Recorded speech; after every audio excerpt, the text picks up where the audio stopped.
Welcome to Matchback Systems podcast. In this episode, we're shining a spotlight on women in the trucking industry, and we couldn't wish for a more qualified guest. Joining us today is Ellen Voie, the President and CEO of Women in Trucking Association. So welcome, Ellen, and thanks very much for joining us. Well, thank you so much for having me on your show. So, Ellen, you're actually the founder of Women in Trucking. So what prompted you to launch the association? What did you want to achieve? Well, it was about 13 years ago. It was March of 2007 when Women in Trucking was, I'll say, born.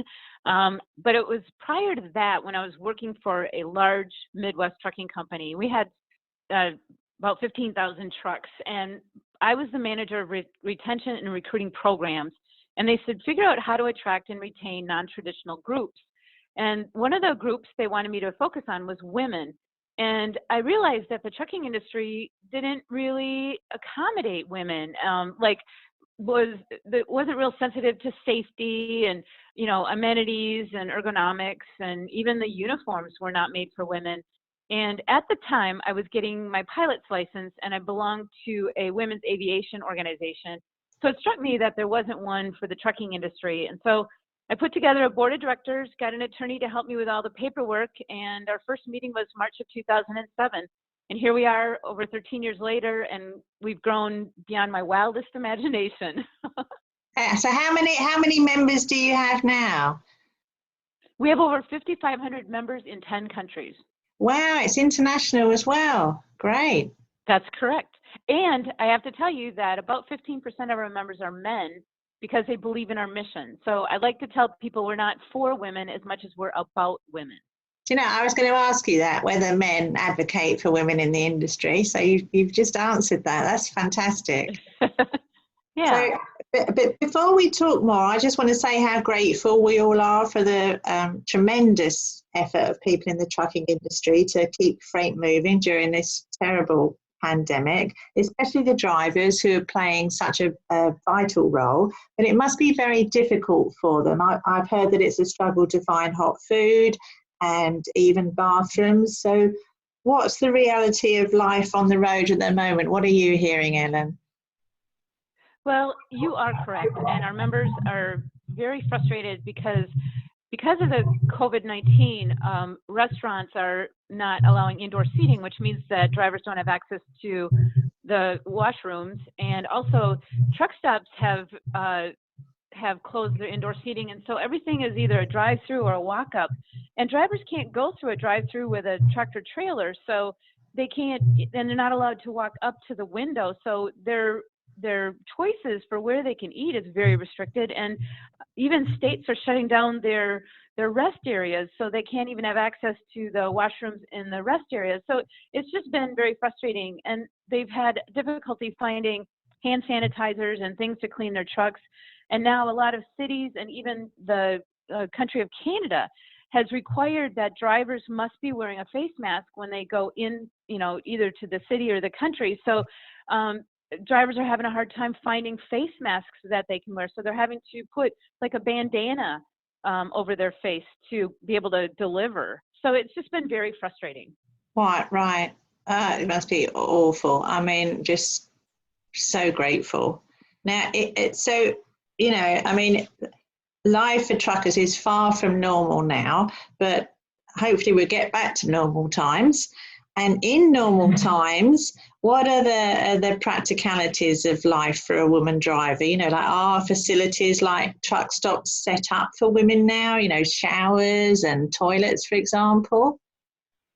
Yes. In the past, like 20 years ago, truck stops had more of a locker room type, shower area. So if a woman wanted to shower, she had to have a man stand at the door and make sure no one came in so she could take a quick shower. But that's changed. And now all the showers at the truck stops are single showers, so they have the shower and the toilet. So it doesn't matter. It's gender neutral. They have access to the facilities. But there's still some challenges that women face.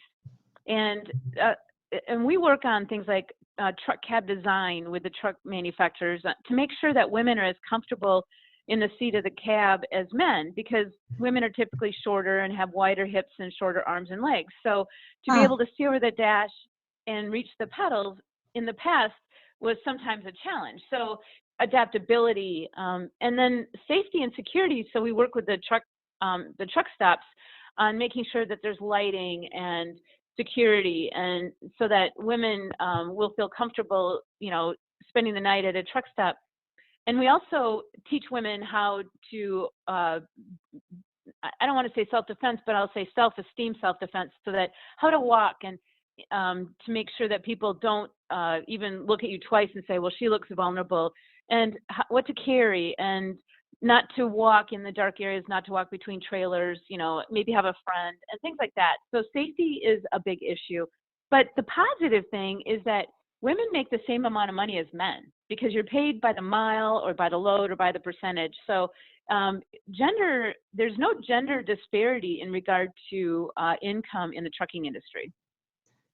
Cool. That's a good thing. So, I mean, you talk about making the environment safer, and what sort of things make a truck more comfortable for women, and probably we don't think about those things, do we? Well, and safety is a huge issue for female drivers. Not that it's not important for men. I don't want anyone to think that women have different challenges than men. It's just a higher priority for women, because women are sometimes more vulnerable. So we really focus on how to make the trucking industry safer for women, and that includes three things. That includes the maintenance of the equipment, the expectations of the carrier in driving in inclement weather, and where they're sending the driver. Is it a safe part of town? So those are things that companies really need to focus on if they want to attract female drivers. Okay.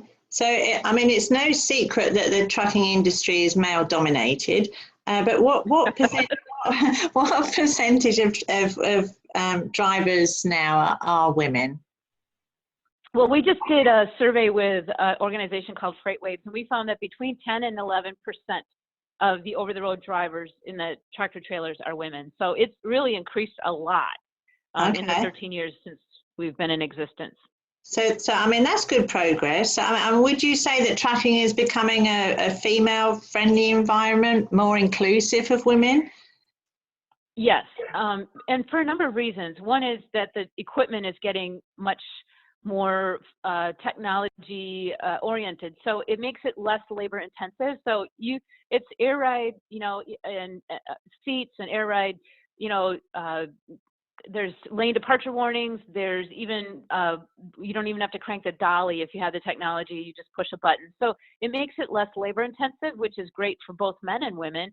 But also companies are more sensitive to work-life balance, and they're getting drivers home more often with regional runs, local runs, and the distribution centers are closer to where things are being delivered. So it really isn't, the days of going out in a truck and coming back after 6 weeks to your family, they're over, unless you want to stay out like that. So work-life balance has become much better as well. Okay, so we hear about the shortage of drivers, and I wonder whether companies are proactive in trying to recruit women, Ellen. I mean, after all, we represent half the population. So, I mean, how do you... Yeah, I'm glad you asked that question, because 13 years ago, trucking companies would say, oh, Ellen, we don't care their age, their gender, their ethnicity. We just want a good driver. And my response to them was, well, how come you only have uniforms for men? How come you don't have restrooms for women? How come the trucks are designed for men? It's not a level playing field. So once we proved that women are actually safer drivers, men are 20% more likely to be involved in a crash in every statistically significant area, whether it's at night, in intersections, curves, whatever.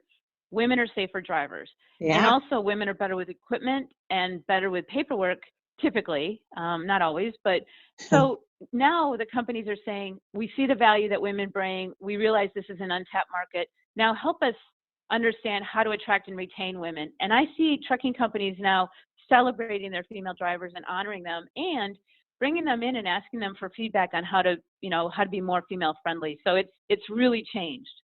Okay, so I mean, what sort of things dissuade women from working in the industry? How can companies overcome that? So you mentioned ergonomically designed trucks, and why aren't women attracted to the industry? There's one reason. It's because women don't picture themselves in the industry. They think that the trucking industry doesn't want them, need them, or value them, and that's not the case. So we try really hard to tell women's stories. We have a member of the month, so we tell women's stories about being in the trucking industry. We also had just announced our first female driver of the year, and Susie DeRitter of Canada, so that we can tell her story. But we also created a Girl Scout transportation patch so that young girls can learn about supply chain. And it comes with an activity book so they can see how the grain from the field goes to the bakery in a truck, and then from the bakery to the packaging in a truck, and so on. And then a couple of years ago, we came out with a truck driver doll so that children can imagine themselves, playing with a doll kind of opens up that world as well. So we really just need to let girls know that this is an opportunity, and let women know that they can do this job as well and make the same amount of money as a man. Right. I mean, what about the generational mix? How can companies attract the next generation? Say I'm 21 and I'm starting my working life. I mean, trucking probably wouldn't come to mind, would it? That's correct. And so we are coming out with, we have a driver ambassador program where we're going to put materials on the inside of the trailer so that we can take it to school so that they can walk through the trailer and maybe try a simulator, learn about the history of women in trucking, see what skills are needed. But we really need to reach the next generation. And the one thing that it's frustrating in the trucking industry to me is that we don't brag about all the technology.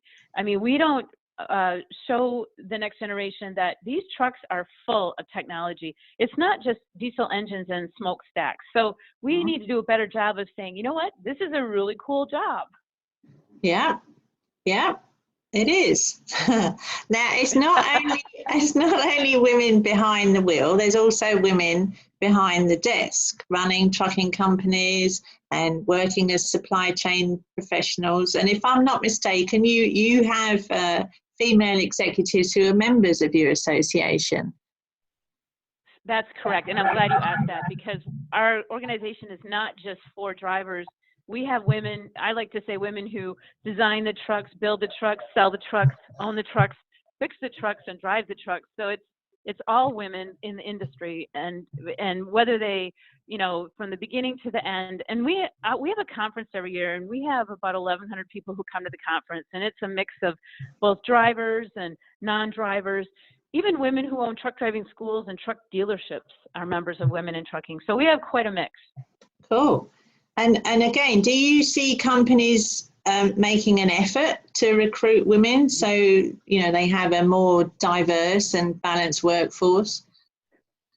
Yes, and that, again, I'm going to say Women in Trucking has been at the front in saying, this is what women bring to the boardroom. This is what women bring to your leadership team. This is why you need a more diverse gender mix at the top, because it will trickle down to every level of the organization. And we all know that diversity increases profits, so it's a good thing.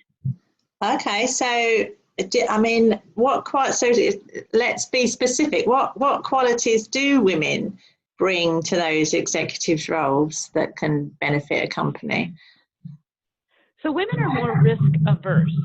We activate the amygdala much more quickly, and so we which is the fear factor. So we try to avoid risk. And so let's say as drivers, you want people who don't take risks or are less risk takers. But in the boardroom, women will ask a lot more questions. Men will make a decision by narrowing the options and making a quick decision and choosing the final option, where women will look at the options available and then try to see if there's other options that she might have missed and then explore all of them. So women will take longer to make a decision, but it's just a more deliberative and collaborative type decision. So neither one is better than the other. Just different. It's just different. Yeah. Okay.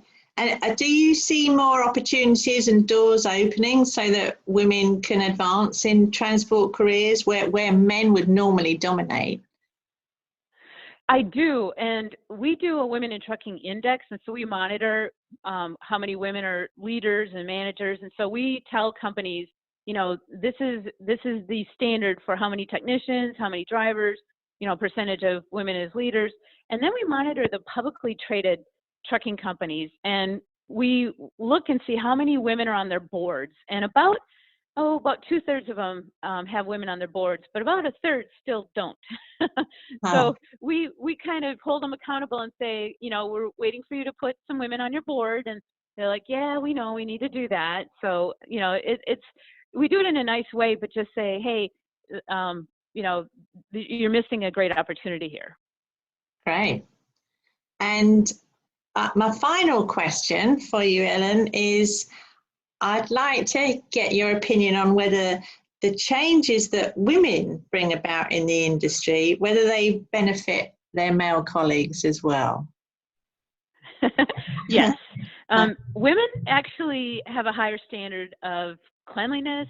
Women actually they rank their relationship with their dispatcher much higher because, you know, we're more collaborative and team oriented. So if a woman sets a standard higher, like again for cleanliness at a truck stop or for transparency at the carrier, it benefits everyone. And one of the things that I love is when the truck stops started asking our members, you know, what they wanted, and they started putting in, one chain started putting in big shower heads and hair dryers and fluffy towels, and the guys are like, well, we love this. That's So if funny. we raise the standard, it helps everyone. Yes, that's great. Thank you so much, Ellen. Well, thank you for having me on your podcast. I appreciate it. It's been great talking with you. It's really interesting. Thanks so much. And again, we wish you and all your members all the best, and we're very thankful for their hard work in such tough conditions. Well, and I need to give your listeners a way to find us. So it's womenintrucking.org. Okay, perfect. Thank you, Ellen. Thank you.